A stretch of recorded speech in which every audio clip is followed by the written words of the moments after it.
The wind always arrived first, not the gentle kind, the kind that tested your roof like a hand on a locked door. Tap, tap, tap, asking, "Are you ready to survive tonight?" Mara heard it before she opened her eyes. The cabin was small enough that every sound mattered. 2 rooms, a cramped loft, a porch that leaned like it was tired. No neighbors, no street lights, no second chances, just mountains, river, sky, and a family of 4 living so far from town that help was a word people said, more than a thing they actually had. Mara slid out of bed and stepped barefoot onto cold wood. She moved quietly so the kids could sleep a little longer, because sleep was precious out here. It wasn't something you wasted. She pulled on her sweater and cracked the door. The valley was unreal. Fog curled over the river like steam from a giant hidden pot. Pines stood tall, black silhouettes against the pale blue dawn. The ridgeline caught the first light and turned gold, like the world was trying to remind her that beauty still existed, even for people who were struggling. Mara breathed in. The air was clean enough to feel like a medicine. Behind her, a floorboard creaked. Eli. He stepped out beside her, tall and quiet, eyes tired but steady. His hands were rough, wood splinters embedded in the story of his life. He looked across the terrain like he was counting problems.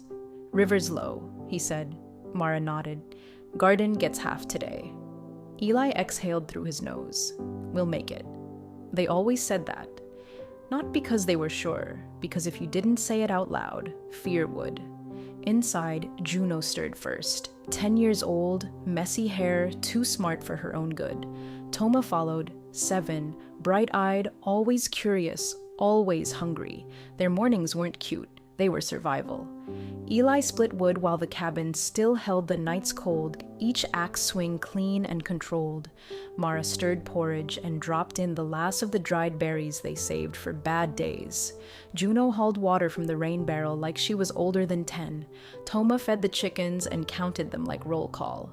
13, 14, "Stop running, you're not late," Juno snorted. "They're chickens." Toma looked offended. "Chickens deserve respect." Mara laughed once, small, quick, and then the weight came back, because laughter didn't erase reality. Reality was, if the rain didn't come, the garden suffered. If the storm came too hard, the roof suffered. If one of the kids got sick, it wasn't a quick drive to the clinic. It was a long walk and a prayer. And the money? There wasn't much. A tin can on a shelf held a small pile of coins and folded bills, thin as shame. Eli checked it at night sometimes when he thought nobody saw. He'd do the same math again and again, hoping it would change. It never did. But they didn't live here because it was romantic. They lived here because life pushed them here. And then, something strange happened. They started building a life anyway. A simple garden, a small flock of chickens, a compost pile, rainwater buckets, repairs made from salvaged wood and stubbornness, candlelight dinners that made you forget you didn't have electricity because the conversation was warm enough. It was hard, but it was theirs. That afternoon, trouble came, quietly, like it always did. Eli noticed the roof had shifted in one corner, not enough to collapse, enough to whisper, "Next storm, I'm coming for you." He climbed with rope and hammer while Mara held the ladder. Juno passed nails with serious hands. Toma stood below like a tiny foreman, eyes wide. "Is it going to break?" he asked. Eli paused, looked down at his son. "No," he said. Then his voice softened. "Not today." Mara felt that sentence in her bones, because not today is what people say when they're tired of living on the edge. But they're still fighting. The sky changed fast, blue to gray, warm to sharp. The mountain vanished behind cloud. Then the storm hit. Rain slammed the roof like fists. Wind shoved the cabin hard enough to make the walls complain. The river's voice deepened, louder, angrier. They moved inside without speaking, because panic wastes energy. Eli fed the stove. Mara hung wet clothes near the heat. Juno wrapped a blanket around Toma without being asked. Their dinner was simple: potatoes, beans, salt. Food that wouldn't impress anyone who had never been truly hungry. But out here, hunger wasn't an idea. It was a shadow that waited. They ate quietly, until Toma said it, softly, like he wasn't sure if he was allowed. I wish we had a TV. The room went still. Juno looked up. Eli's jaw tightened. Mara's chest tightened harder. Toma stared at his bowl, voice small.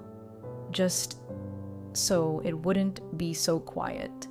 There it was, that one sentence parents don't forget. Because it wasn't really about the TV, it was about being different, about wanting what other kids had, about wondering if your life is missing something. Because you can't buy it. Mara knelt beside him and touched his cheek. It does get quiet, she said. Sometimes too quiet. Toma nodded, relieved she didn't scold him. Then Mara stood, walked to the shelf and grabbed her notebook. The battered one she used for planting dates, recipes, and the promises she wrote down when she couldn't trust her own thoughts. She placed it on the table. Okay, she said. Then tonight we fix the quiet. Eli blinked. How?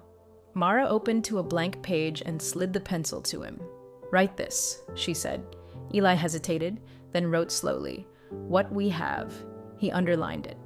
Mara looked at the kids. We're going to list everything we have that we don't buy. Juno frowned. Like, what? Mara pointed at the page. Start. Juno sighed dramatically because 10-year-olds are required by law to act unimpressed and took the pencil. Fine, she said. We have water. Good, Mara said. Toma leaned in. We have fire. Eli added, shelter. The pencil moved. The storm screamed outside, but inside the list grew like a small defiance. Toma. Eggs. Juno. The garden. Eli. Our hands. Mara. Time together. Juno paused at that, then wrote it anyway. Toma got excited. The river, the mountain, the trees. Juno scoffed. Those aren't ours, Eli said gently. We're allowed to live among them. That's a kind of having. Juno went quiet. She wrote it. Mara felt something loosen in her chest. Because gratitude isn't pretending things are perfect.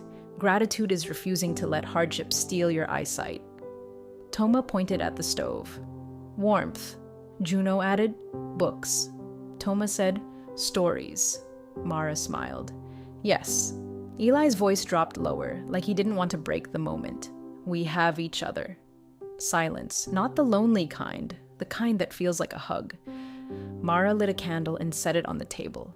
No power, she said, but we have light. Toma grinned. Write that. Juno wrote it. Then Mara opened a tin and poured out dried apples, one small handful each. Not much. But Toma ate his slowly like it was treasure. Juno leaned her head on Mara's shoulder. Eli stared at the list like he was reading a map back to himself. Then he asked the question he'd been holding inside for months. Do you think we're doing the right thing? Mara didn't pretend. I don't know, she said. I just know the world keeps telling people they need more and more and more, and I don't want our kids to grow up thinking happiness is something you buy. Juno lifted her head, surprised by her own honesty. I like it here, she said. Sometimes I hate it. I hate carrying water. I hate the cold, but I like it. Toma nodded hard. Me too. Then he whispered, like it was a secret between him and the universe. Can we put laughing on the list? Mara laughed. Tired, real, warm. Yes, she said. Put laughing. So Juno did.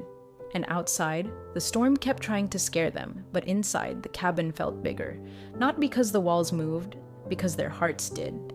By morning, the rain softened. The wind backed off like it was done proving its point. Sunlight spilled through the window. The valley glittered with dew. The river ran higher but steady.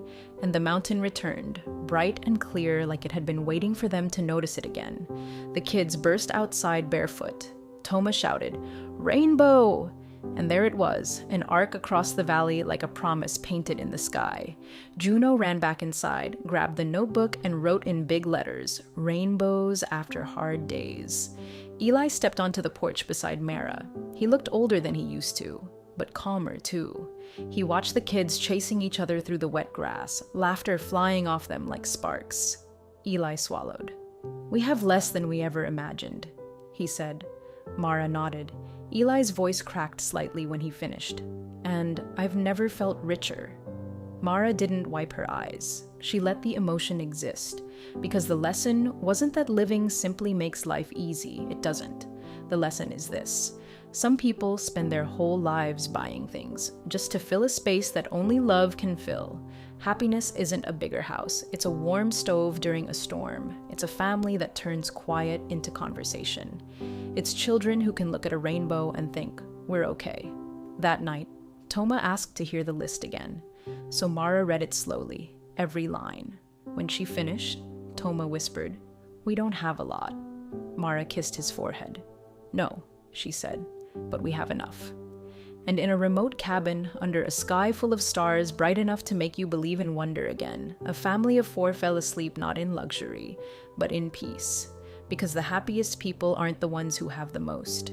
They're the ones who finally realize they don't need much to be happy.